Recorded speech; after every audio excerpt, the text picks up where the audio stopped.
Bismillahirrahmanirrahim. Assalamualaikum warahmatullahi wabarakatuh. Jumpa lagi dalam pembelajaran fisika. Pada saat ini kita akan mempelajari bab elektrostatika. Kita mulai. Kita awali dengan konsep muatan listrik. Ya. Konsep muatan listrik sebenarnya diawali dari pengamatan terhadap suatu gejala yang mungkin pernah kalian pelajari di SMP. Itu misalkan tentang mistar plastik yang bisa mendirikan rambut kalian, atau mistar plastik yang bisa menarik potongan-potongan kecil kertas. Ya. Nah, menurut Benjamin Franklin yang hidup tahun 1706 sampai 1790, benda bermuatan listrik itu ada dua, yaitu muatan positif dan muatan negatif. Ya. Nanti kalian di kimia akan mempelajari benda bermuatan positif dan benda bermuatan negatif itu seperti apa. Nah, yang akan kita pelajari di sini adalah interaksi antara benda-benda yang bermuatan listrik. Nah, interaksinya muatan-muatan sejenis itu tolak-menolak, dan yang tidak sejenis itu akan tarik-menarik. Satuan dari muatan listrik adalah Coulomb. Kalau dipanjangkan, ditulis dengan awal huruf kecil, dan kalau disingkat ditulis dengan C besar. Nah, lambang muatan listrik itu adalah Q kecil atau Q besar. Menurut Millikan, mulai percobaannya tetes minyak Millikan, memperoleh hasil bahwa besar muatan listrik dalam semesta itu selalu merupakan kelipatan bilangan bulat dari suatu muatan elementer, yaitu E. Sehingga kita bisa menuliskan Q sama dengan N kali E, selalu kelipatan dari E itu. Atau dengan kata lain, muatan listrik itu adalah sesuatu yang diskrit. Ya, jadi tidak semua nilai ada. Nah, diskritnya apa? Itu kelipatan dari muatan elementer yang besarnya 1,6 kali 10 pangkat minus 19 Coulomb. Jadi di alam semesta ini tidak akan mungkin ada muatan yang besarnya 1,7 kali 10 pangkat minus 19 Coulomb. Paling ada 1,6, 3,2 ya, kali 10 pangkat minus 19, dan seterusnya. Nah, apa partikel yang bermuatan elementer? Yaitu elektron, muatannya negatif E, dan proton, muatannya positif E. Sekarang kita lihat gaya interaksi antara kedua muatan listrik itu. Gaya listrik atau gaya Coulomb. Nah, ini secara konsepnya, secara kuantitatif disampaikan oleh Charles Augustin Coulomb yang hidup pada tahun 1736 sampai 1806. Yang menyatakan besar gaya tarik-menarik atau tolak-menolak dua buah benda bermuatan listrik besarnya sebanding dengan perkalian besar muatan listrik kedua benda dan berbanding terbalik dengan kuadrat jarak kedua benda. Jadi perhatikan, besar muatan listrik. Jadi tandanya tidak diikut sertakan. Ya. Nah, kita lihat formulasi matematisnya. Besar gaya Coulomb antara dua buah benda, yang ini muatan positif dan ini muatan negatif, ya, terpisah dengan jarak R, maka terjadi interaksi gaya tarik menarik F, satu dari kiri ke kanan dan dari Q, dua akan mengalami gaya tarik menarik dari kanan ke kiri, ya. Besar kedua gaya itu besarnya sama, yaitu F sama dengan Q1 kali Q2 per R kuadrat dikalikan dengan satu konstanta K. Ya. F itu gaya Coulomb, satuannya Newton. Kemudian Q1 besar muatan listrik, benda ke-1, satuannya Coulomb. Q2 besar muatan listrik, benda kedua, satuannya juga Coulomb. R itu jarak antara kedua benda, harus dinyatakan dalam meter. Dan K itu adalah konstanta yang bergantung kepada jenis medium tempat Q1, Q2 itu berada. Untuk ruang hampa, atau biasanya juga untuk udara, K itu adalah 9 kali 10 pangkat 9 Newton meter kuadrat kali Coulomb pangkat minus 2. Di dalam soal, kalau tidak disebutkan dalam medium apa, itu dianggap di udara atau di ruang hampa. Ya. Nah, nilai K bergantung pada sifat kelistrikan medium, tempat kedua muatan berada. Besar yang menunjukkan sifat kelistrikan suatu medium itu disebut permitivitas. Lambangnya epsilon, besar. Kemudian untuk ruang hampa K itu, tadi yang 9 kali 10 pangkat 9 itu, besarnya 1 sama dengan K sama dengan 1/4 V epsilon 0. Epsilon 0 ini adalah permitivitas ruang hampa. Ya. Kemudian, nah, sini untuk medium lainnya, Km itu 1/4 V epsilon M. Ya. Dengan epsilon M itu adalah epsilon relatif sama dikalikan dengan epsilon 0. Konstanta di elektrik medium. Nah, dengan kata lain, konstanta di elektrik medium itu adalah perbandingan permitivitas medium dibandingkan dengan permitivitas ruang hampa. Biasanya ini dinyatakan dengan bilangan rasional. Ya.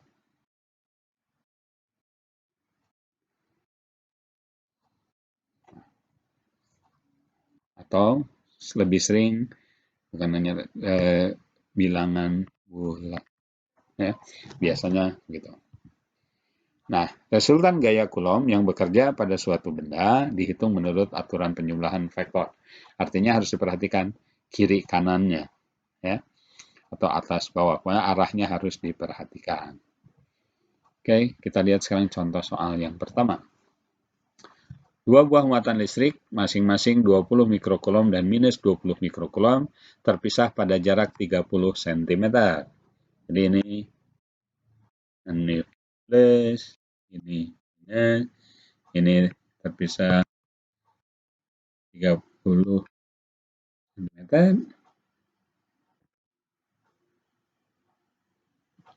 Ya. Oh, ini nanti 0,3 meter. Ya. Nah, besar gaya pada setiap muatan. Nah, ini positif dan negatif. Maka besar interaksinya adalah tarik-menarik. Ya. Ini F-nya. Besarnya K, Q1, Q2. Terusnya, ini persamaan.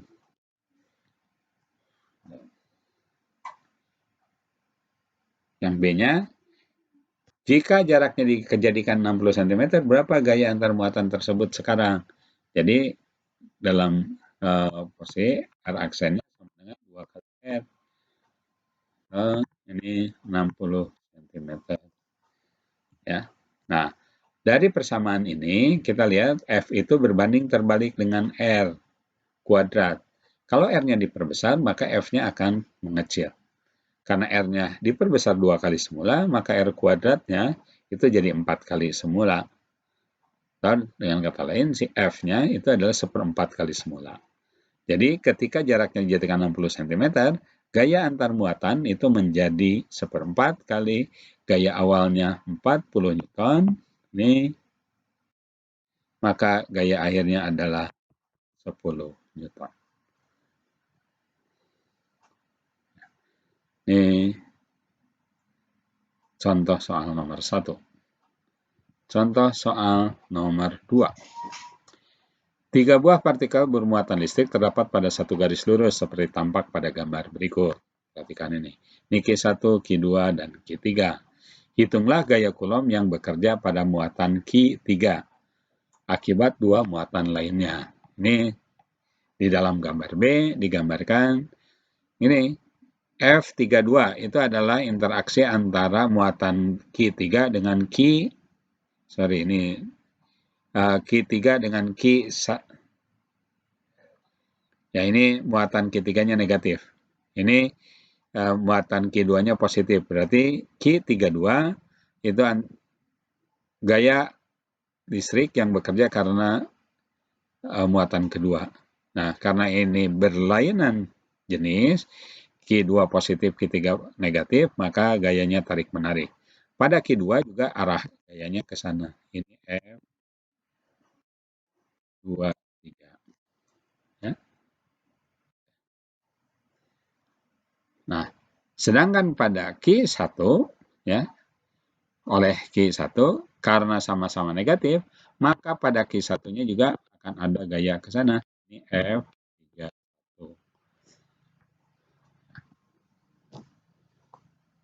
hitung. Kita hitung, ini bukan R32 tapi ini R31. Ya, hasilnya F31 3,2 Newton, arahnya ke sebelah kanan. Kemudian F32 hasilnya 10,8 Newton, arahnya ke sebelah kiri. Kita boleh memilih ke kanan positif, ke kiri negatif, atau sebaliknya, asal konsisten. Misalnya ke kanan positif, berarti 3,2 Newton dikurangi 10,8 Newton, hasilnya minus 7,6 Newton. Berarti searah dengan F32, sehingga nanti resultannya itu arahnya ke sebelah sana. 3, ya, searah dengan F32. Berarah ke kiri karena tandanya negatif. Ya. Oke, ini contoh soal kedua. Contoh soal ketiga. Sebuah segitiga ABC, siku-siku di A, panjang sisi AB 30 cm, panjang sisi AC 60 cm, dan 3 buah muatan titik besarnya masing-masing 20 mikrokulom, 30 mikrokulom, dan 160 mikrokulom. Ditempatkan berturut-turut di titik A, B, dan C. Tentukan gaya yang dialami muatan listrik di titik A. Oke, lihat jenis muatannya. Ternyata jenis muatannya di titik A itu negatif, di titik B positif, di titik C juga positif. Ya, sehingga antara A dan B, ya, mungkin lebih baik di sini dituliskan ini negatif. Ya, jadi yang di A itu, maka diketahui QA-nya tandanya negatif, ya, 2 mikrokulom, ya, tadi kita sudah. Tapi 1 mikrokulom itu sama dengan 10 minus 6 kulom. Ya. RAB 30 cm 0,3 meter, RAC 60 cm 0,6 meter. Muatan titik A ditarik oleh muatan di titik B, ya, dan ditarik juga oleh muatan titik C. Artinya gaya di titik A menuju ke arah B dan juga jarak gaya di titik A interaksi dengan C menuju ke arah C. Besarnya ini AB, ya, AB, maka hasilnya adalah 100 Newton. Ini menggunakan dalil Pythagoras, ya. Ini arah arah mendatar, yang ini arah vertikal. Menggunakan dalil Pythagoras dihasilkan 100 Newton. Arahnya terhadap sumbu mendatar itu ditentukan dengan nilai tangen theta. Nilai tangen theta FAC bagi dengan FAB. Ya. Ini tangannya 4/3, berarti besar sudutnya adalah 53 derajat. Ya, terhadap FAB. Demikianlah pembahasan kita kali ini berkaitan dengan gaya Coulomb atau gaya listrik. Assalamualaikum warahmatullahi wabarakatuh.